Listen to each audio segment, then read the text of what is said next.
अस्सलाम वालेकुम, नमस्कार, सत श्री अकाल एंड गुड इवनिंग। मैं हूं आरज़ू काज़मी और आप देख रहे हैं पॉइंट ऑफ व्यू।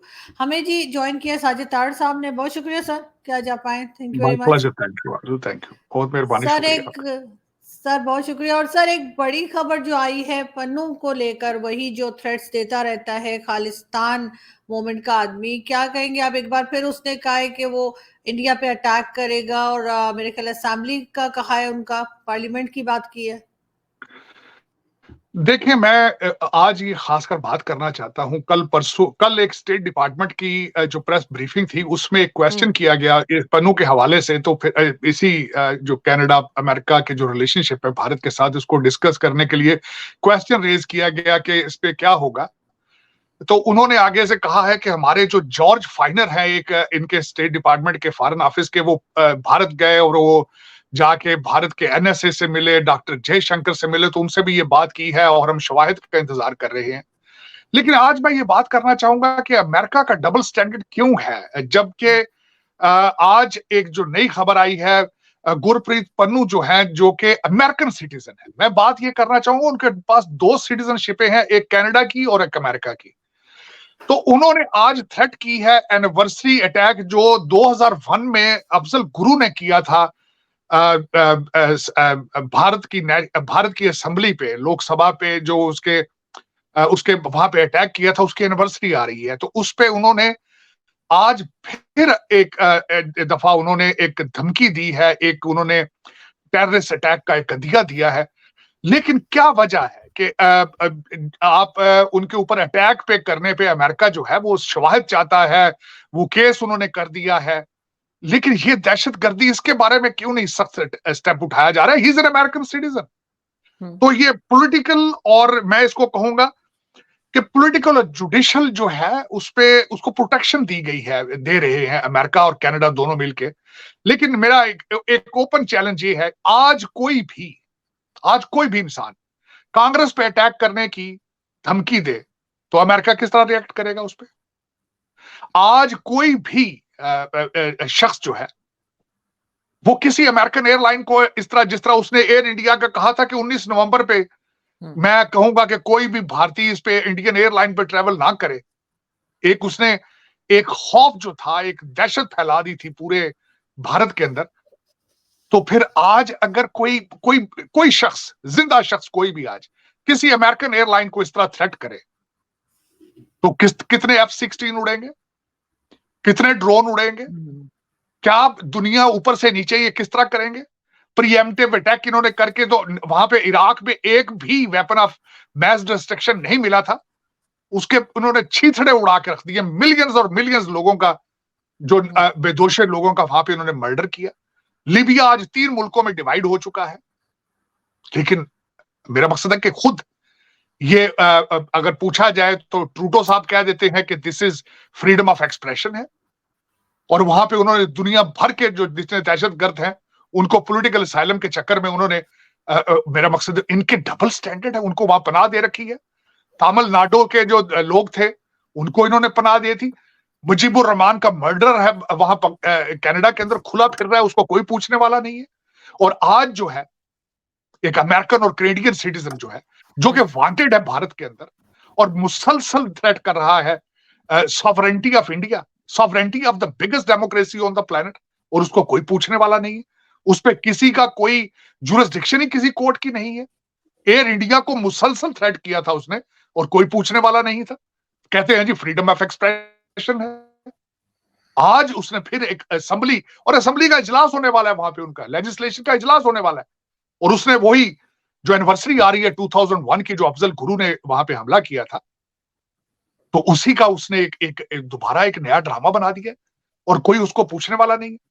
मैं इस पे बिल्कुल, मैं इस पे ये मैं अमेरिका के डबल स्टैंडर्ड पे मैं आई विल प्रोटेस्ट इट। ये ज्यादती है बिल्कुल। उसको आप जब आपको प्रूफ चाहिए तो उनको भी तो प्रूफ चाहिए, उनको भी तो सुकून चाहिए। इस बंदे को या तो इसको लगाम दे, इसको रोके, आप इसको इस पे चार्जेस लगाएं। आप धमकियां दे रहा है। एक नेशनल एयरलाइन है, एक इंडिया का सिंबल है एयर इंडिया, उसको उसने थ्रेट कर दी। आज उनकी जो है असेंबली का इजलास होने वाला है, और फिर उसने फिर दोबारा थ्रेट कर दी, और उसको कोई पूछने वाला नहीं। ये किस किस्म का expression of freedom of expression है? ये किस किस्म के ये बोलने की आजादी है कि लोगों का, मेरा मकसद एक थ्रेट कर रहा है कारोबार को, एक उनका नेशनल सिंबल एयरलाइन है उसको थ्रेट कर रहा है। आज उनके लेजिस्लेशन प्रोसेस होने वाला, उसका सेशन शुरू होने वाला, फिर उसने नई थ्रेट कर दी। कोई उसको रोक, कोई लगाम देगा तो फिर है, ये क्या है, किस तरह करेंगे? अगर यहाँ पे 6 जनवरी का हवा बना दिया था आपने, वो फ्रीडम ऑफ एक्सप्रेशन में नहीं आता, वो क्या ख्याल है? आज अगर यहाँ पे कोई अमेरिका में बात करे कि इलेक्शन जाली हुए हैं, फौरन उसके पीछे पड़ जाते हैं, एफबीआई घर में चली जाती है। एफबीआई को केजीबी बना दिया इन्होंने यहाँ पे अमेरिकन के लिए, या अपने मुल्क के अंदर रिपब्लिकन के लिए उनका दूसरा स्टैंडर्ड है। तो वहां पे जो ये अच्छी बात है कि जो मर्जी का, मेरे उसको प्रोटेक्शन दे रहे हैं पॉलिटिकल और जुडिशियल, ये ज्यादती है, मैं इस पे बिल्कुल प्रोटेस्ट करूंगा। मगर ये आज सर मगर सर कहीं ना कहीं फिर ये बात तो साबित होती है, जो लोग पहले बात कर रहे थे कि जो इंडिया की सक्सेस है, चाहे वो चंद्रयान हो या दूसरे चीजें जो उनके यहाँ चल रही हैं, वो अमेरिका को पसंद नहीं आ रही। देखें, ये तो बिल्कुल बात ठीक है ना। सिर्फ 7.8% पे उनकी इस वक्त इकॉनमी तरक्की कर रही है, जिस तरह पहले भी आप और मैं बात कर रहे थे कि वो 5 ट्रिलियन की इकॉनमी बनने वाले हैं, और यही मेरी नजर में तो यही है इस वक्त वाशिंगटन डीसी के में अंदर जो अमेरिकन के पेट में दर्द है वो यही है। उसकी वजह यह अपनी इकॉनमी स्लगिश है, अपने बच्चे पढ़ नहीं रहे हैं, अपने बच्चे नशों पे लगे हैं, और जो तरक्की पे जा रहा है मुल्क उसको रोकना चाहते हैं मेरे ख्याल में। तो ये मेरे में इस तरह तो नहीं होगा, इस तरह नहीं होगा। आपको you have to maintain standard. आप अगर किसी के लिए चाहते हैं कि जी यहाँ पे हमारे अमेरिकन सॉइल के ऊपर ना करे, लेकिन अमेरिकन सॉइल के ऊपर अगर कोई बैठ के बार बार धमकियां दे रहा है, बार बार एक दहशत फैला रहा है, तो उसको कौन रोकेगा भाई? ये तो गलत बात है। खालिस्तान की बात, कितने लोग खालिस्तान को सपोर्ट करते हैं? कई दफा इसने कहा जी मैं रेफरेंडम कराना, वहां शो अप ही कोई नहीं करता, 15-20 लोग खड़े होते हैं वहां पे। लेकिन ये कि ये दौर 21st सेंचुरी का झगड़े वाला दौर नहीं है भाई। टेबल में बैठ के बात करो, अगर तुम्हें खालिस्तान का इतना इशू है, जाओ खालिस्तान में, जाओ इंडिया के अंदर, पंजाब के अंदर सरदार तो रहा कोई नहीं है, सारे तो बाहर चले गए, वहां खालिस्तान बना के उसमें रहेगा कौन? ये कैसी बातें करते हैं? जितने पढ़े लिखे सरदार है सारे खुश हैं भारत के अंदर, कोई उनको इशू नहीं है। लेकिन पता नहीं कि क्या एक ड्रामा है, कारोबार बना दिया। जिस तरह मैं हमेशा कहता रहता हूं कि हमारा जिस तरह पाकिस्तान और मुसलमानों ने जिहाद का ड्रामा है, इधर दूसरी साइड पे देखो तो खालिस्तान एक कारोबार बन चुका है। तो ये बातें इनको रोकनी चाहिए। मुझे तो वो चलें जो कुछ भी है, अमेरिका के ऊपर आज अफसोस हो रहा है कि is an American citizen, Canadian citizen है वो, और उसके ऊपर एलिगेशन है भारत के अंदर। अगर आपको प्रूफ चाहिए तो उसको भी तो कोई लगाम दे, उसके ऊपर उसको भी कहें इस तरह की थ्रेट ना करे। मगर अगर सर उनकी पाकिस्तान भी तो सॉवरेनिटी, सपोर्ट करता रहा सर पाकिस्तान भी तो सपोर्ट करता रहा इस तरह के लोगों को। खालिस्तान मूवमेंट के जो लोग हैं उन्हें सपोर्ट किया, तो पंजाब तो पाकिस्तान में भी है, फिर बोले यहाँ पे बना लो। कहते हैं there is a talk going on कि हमने अगर खालिस्तान बनाना है तो हम लाहौर भी लेंगे, हमारी राजधानी थी पंजाब की वो। देखा जाए तो अगर वो महाराजा रंजीत सिंह की राजधानी तो लाहौर था। वो तो कहते हैं हमारे सारे सेक्रेड गुरुद्वारे वो है, वो तो अगर खालिस्तान लेंगे तो हम पूरा का पूरा बनाएंगे। लेकिन पाकिस्तान किस चीज को सपोर्ट नहीं करता शरारत में भाई? करता रहा है माजी के अंदर, सब करते रहे। लेकिन अब इनको कुछ मेरे ख्याल में अकल के नाखन आने चाहिए कि अब आगे नहीं चलेगा। अब देखें इस वक्त जो आपके फाइनेंशियल हालात हैं, पॉलिटिकल हालात हैं आपके, आपने कहाँ जाना है। और मैं ये चाहूंगा, मेरी ये ख्वाहिश है कि भारत के साथ अच्छे रिलेशनशिप हो, वहां से कुछ सीखें, कोई ट्रेड के बारे में बात करें, कोई टेक्नोलॉजी के बारे में बात करें, कोई आर्टिफिशियल इंटेलिजेंस की बात की जाए। ये दौर अब जो है, ये दौर ना जंगों का है ना नफरतों का है। मैं आज भी किसी से बात कर रहा था अपने किसी भारतीय दोस्त के साथ, उन्होंने कहा रिलीजियस बेस्ड रिलेशनशिप ना बनाओ यार। कल्चर हमारा एक है, कल्चर को आगे लेके चले, हमारी हिस्ट्री एक है, उसको लेके आगे चले। हमारी बहुत ज्यादा चीजें मुश्तरक हैं एक दूसरे के साथ, तो वो देखें। और सर खास कर ये देखें, मैं जिस तरह पहले अर्ज करता रहा आपसे, मैंने पिछले सेगमेंट में भी कहा था कि मैं इस वक्त रिसर्च कर रहा हूं टेस्ला पे। मैं पहले आपको बताया कि मैं originally, you can call me a researcher at the same time. मैं इससे पहले बुद्ध मत पे करता रहा हूं रिसर्च, मैंने जैनिज्म को पढ़ा है, मैं तिब्बतन मंक्स और बर्मीज मंक्स की प्रैक्टिसेस को देख रहा था, उसमें डिफरेंस क्या है। और उसके बाद मैं अब टेस्ला के ऊपर रिसर्च कर रहा हूँ, बहुत पढ़ रहा हूँ, खासकर चाणक्य सिविलाइजेशन उस दौर के अंदर, गुप्ता सिविलाइजेशन, और इन चीजों के ऊपर पढ़ रहा हूँ, नंदा सिविलाइजेशन, अशोका, ये सारी चीजें मैं पढ़ रहा हूँ क्योंकि हमारा हेरिटेज है ये। और मैं ये, बल्कि मेरे खिलाफ कई लोग बोलते हैं, मैं हमेशा ये कहूंगा उनसे, रिलीजियस लेंस से ना देखा करें इन चीजों को, हिस्टोरिकली लेंस से देखा करें, साइंटिफिक रिसर्च। मुझे प्राइड है इस चीज में कि जीसस क्राइस्ट के 1500 साल पहले चाणक्य सिविलाइजेशन, जो चाणक्य की किताबें टेक्सला यूनिवर्सिटी में थी, मुझे प्राइड है उस चीज पे, मैं बिल्कुल इस पे मैं खुल के कहूंगा, मुझे कोई रिग्रेट नहीं है इस चीज में।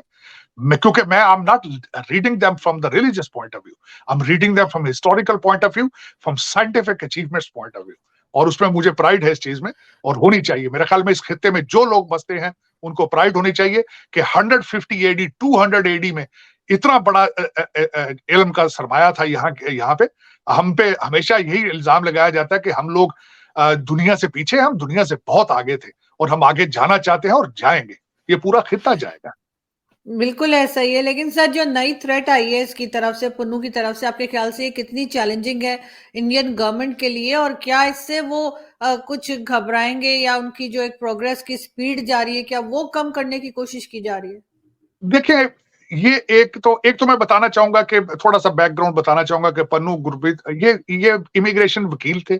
इनके पास ज्यादातर जो अपने हमारे सरदार भाई जाते थे पॉलिटिकल असाइलम, जो कि बॉर्डर क्रॉस करके इलीगल लोग आते थे, इकोनॉमिक उनकी माइग्रेशन होती थी, वो पॉलिटिकल माइग्रेशन नहीं होती थी।